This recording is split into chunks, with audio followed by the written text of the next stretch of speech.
Hello everyone, कैसे हैं आप लोग।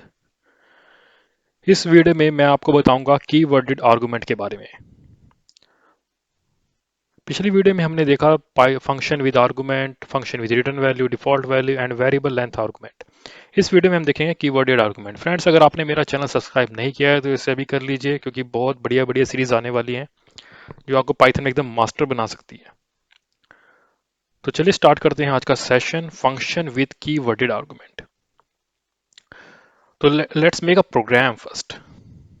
तो फाइल को सेव करने के बाद यहाँ पर आप लिखिए, देखिए यहाँ मैं ब्लैंक छोड़ रहा हूँ एकदम, प्रिंटिंग जो भी प्रिंट करना है। फिर यहाँ पे इसको फंक्शन को कॉल करते समय कंसीडर कीजिए, मैं यहाँ लिखता हूँ नेम, इंटेल एंड जनरेशन 8।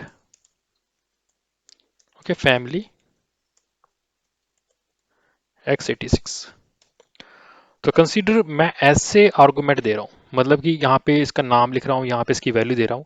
तो एक तरह से आप समझिए कि ये एक डिक्शनरी है। अब इस डिक्शनरी को मुझे यहाँ पे पास करना है। तो मैं कोई भी नाम ले सकता हूँ ए, और यहाँ पर 2 स्टार आ जाएंगे, और यहाँ प्रिंट करा लेते हैं ए को। तो इसको रन करके देखते हैं।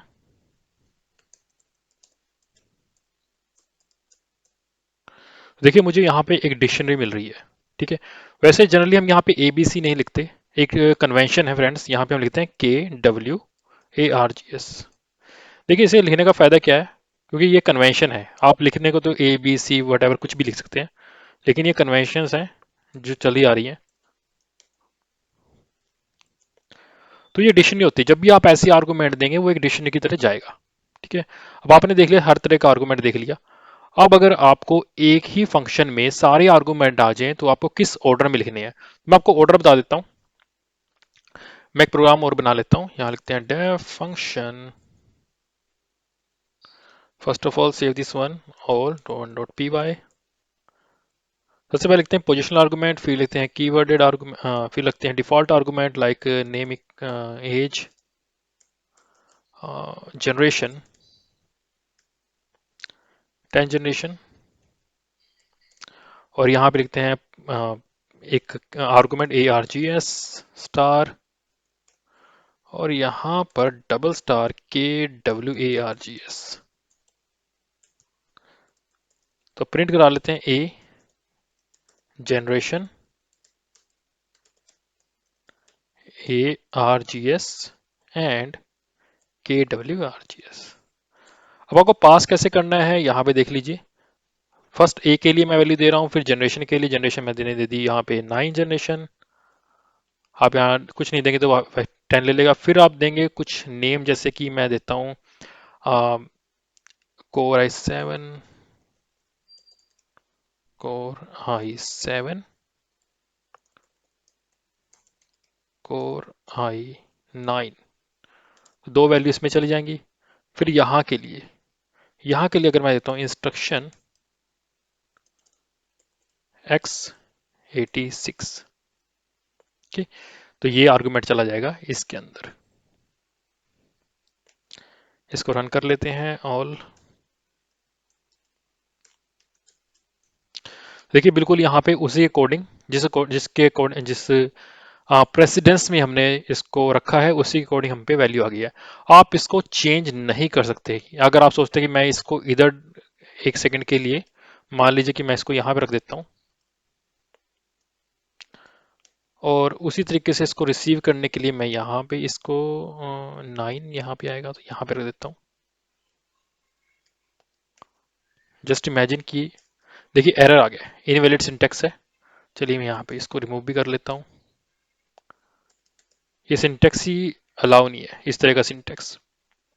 तो ठीक है फ्रेंड, तो उसके प्रेसिडेंस ऑर्डर में ही लिखना हमेशा, वो याद रखना। तो ये थी बात फंक्शंस के बारे में। अब हम बात करेंगे next topic, pass by reference and pass by value के बारे में। तो फ्रेंड्स, जब फंक्शन में पाइथन में हमेशा याद रखना पास बाय रेफरेंस होता है, पास बाय वैल्यू नहीं होगा। जावा में पास बाय वैल्यू होता है, सी प्लस प्लस में ऑप्शंस होते हैं, आप कोई भी यूज कर सकते हैं। लेकिन पाइथन में आपके पास कोई ऑप्शन नहीं है, जस्ट एक ही है कि आप पास बाय रेफरेंस करेंगे। पास बाय रेफरेंस में हम क्या करते हैं कि ओरिजिनल वैल्यू को ट्रांसफर करते हैं, या कह सकते हैं कि उसका एड्रेस हम ट्रांसफर कर देते हैं। इससे देखिए मेमोरी सेव होती है और ज़्यादा प्रॉब्लम भी नहीं वाली बात भी नहीं है।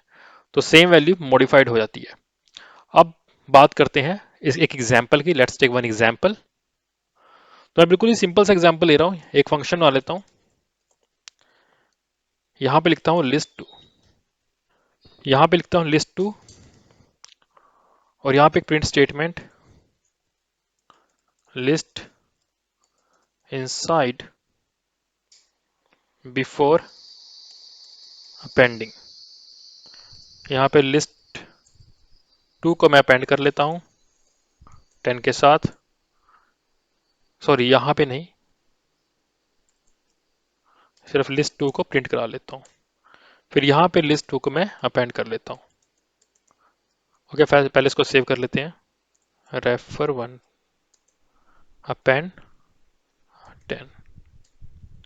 और फिर एक और स्टेटमेंट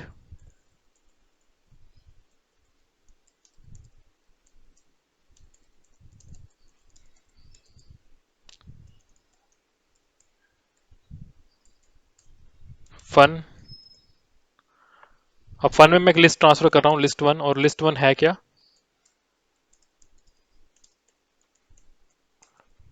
इसको मैं लिखता हूँ 8 9, और यहां पर प्रिंट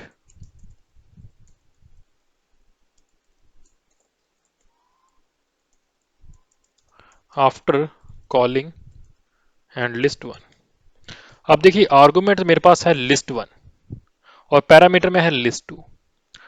अब मैंने कहा था कि हम ओरिजिनल वैल्यू को ट्रांसफर करते हैं। अगर मैं ये कह रहा हूं कि ओरिजिनल वैल्यू को मैं मॉडिफाई कर रहा हूं, तो मॉडिफाई वैल्यू मेरे को यहां भी मिलेगी और यहां भी मिलेगी, मतलब लिस्ट वन और लिस्ट टू यहां पर सेम हो जाएंगे।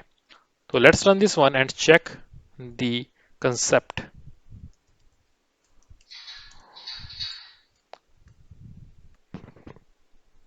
फ्रेंड्स अब इसे रन कर लेते हैं प्रोग्राम को। REF now you can see here list inside. यहां तो ठीक है 8 9 आ रहा है, ठीक है।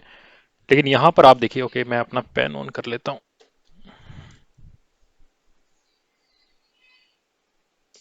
देखिए यहां पर ये आउटपुट तो यहां से आ गया, ठीक है। अब ये आउटपुट आ रहा है आफ्टर अपेंड यहां से, और ये आउटपुट आ रहा है यहां से, ठीक है। मतलब अपेंड हमने फंक्शन के अंदर किया और उसका वो रिफ्लेक्ट हो रहा है बाहर भी। तो आप यहां से कह सकते हो कि ये ओरिजिनल वैल्यू, ये लिस्ट वन और लिस्ट टू दोनों सेम है। अगर आपको अभी भी क्लैरिफाई नहीं हो रहा तो एक बार आप इसका एड्रेस चेक कर लीजिए। यहां पर आप print inside ID of list two, यहां पर ID of list one.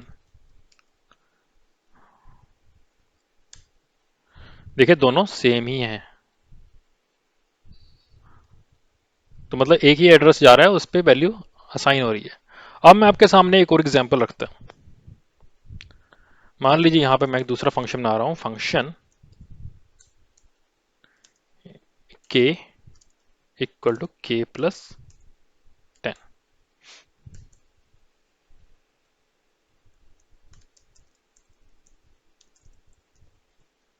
Print k print, और यहां पर मैं k को एज अ पैरामीटर फिट कर देता हूं इनसाइड b4 k, यहां पर आउटसाइड, सॉरी इनसाइड,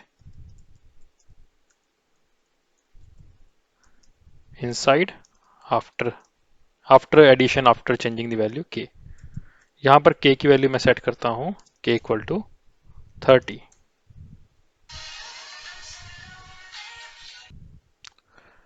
तो यहां पर अब मैं इसको फंक्शन में पास कर देता हूं k, और यहां पे प्रिंट करा लेते हैं आउटसाइड के। सेव कर लेते हैं इसको रेफ 2 के नाम से, और अब रन करते हैं इसको, चेक करते हैं आउटपुट।